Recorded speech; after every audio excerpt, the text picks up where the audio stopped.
السلام عليكم ورحمة الله وبركاته. وايد سلام أصحابي ميل بودن كجوكتان إنا عافماد قبطان أدين رجينايا وولاشين قدر كيف وإذن لكسو دواد قعم فران ما أنتم حايدين وظاهر روتين كينا مالين لها أها إي وحيابا يرير ayaan idin wadaagi doonaa insha Allah inta aan ka karo aan jaanisku ehelaan idin soo duubay intaasi tan jeclaystay inaan idin la daawado idin la share gareeyo insha Allah isla socod wanaagsan asxaabe video please dhameystay ilaa iyo dhamaadka like tan aan la iga laawin dhiirgelinay ita like tan laga soo dhiso gabdho aan lis xasdin dadka walaalaha in isgarab taagayna aad u fiican marka wakaad canjeeradeena soo bilaabanay sida aroortii nalagu yaqaanaba quraacdii canjeeradii maanta ahayd waxaan kusoo xigsanayna beer yariis iyo kadib waxyaabaha kale oo la isticmaali doona idin tusayaa xaafadda 3 suuga la kala kariyaa aroortii qofba wuxuu rabo ku cunaa hadane intaasaan jeclaystay inaan idin la share gareeyo inta marka wax qof walbo inta yarta oon soo sameeyay qof walba waxaan u sameynaa inaan idin la wadaaga jeclaystay inaan idin soo bandhigo isla socod wanaagsan asxaabi fadlan like tan dhiga ilaawin codsi waaye iyo share gareenta halkan quraacdii ugu soo baxay quraacdii intii ugu horeysay kadib waxa ku soo xigsanaya wax yar oo shurbad ama mushaali qof bisu u yaqaano idin la share gareena ayadane wakaad xurbin cidi taqaan xurbina loo karino mushaarideena anaga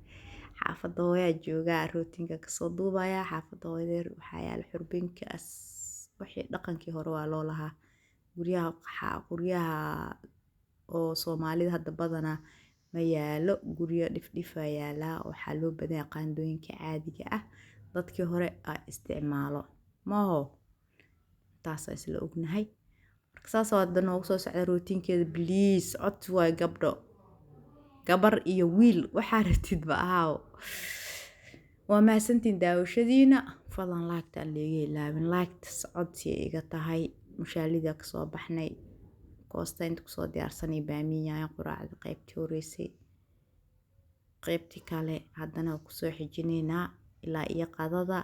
waxyaabaha yararka oo sameyn doona idin soo bandhiga aan dhahay mee qof aan hawa inta u socda waxyaabaha kale oo sameyn doona idin la wadaaga insha Allah waana ila arki doontaan koostada ka soo baxay muhiimad inta saaray bisa idin tusay suuga yar oo cad haddana inta lagu sameynayaa taasna idin jeclaystay ina ayadan idin la wadaago rootinka aan kugu soo dardaro video mid ku dheereenay wax yar ka soo qaatay ma ku caajisaysan kulay qaadana ku soo darsaday insha Allah wax yar weeyaan ayadan ina idin la share gareeyo jeclaystay gabdho iyo wiilalba aad u mahadsantihiin insha Allah videoga dhameysta please like tiga soo dhisa share-ta commentiga video gabagabadiisa mareena qeyr caafimaad idin rajeena insha Allah ramadaantii aan ugu soo foole qeyr caafimaad ilaa nuu gaarsiiyo ramadaanku laga aqbalan ilaa naga dhigo ramadaankiisana bash barwaaqo ilaa nuu gaarsiiyo anaga intii islaan ahbo السلام عليكم ورحمة الله وبركاته.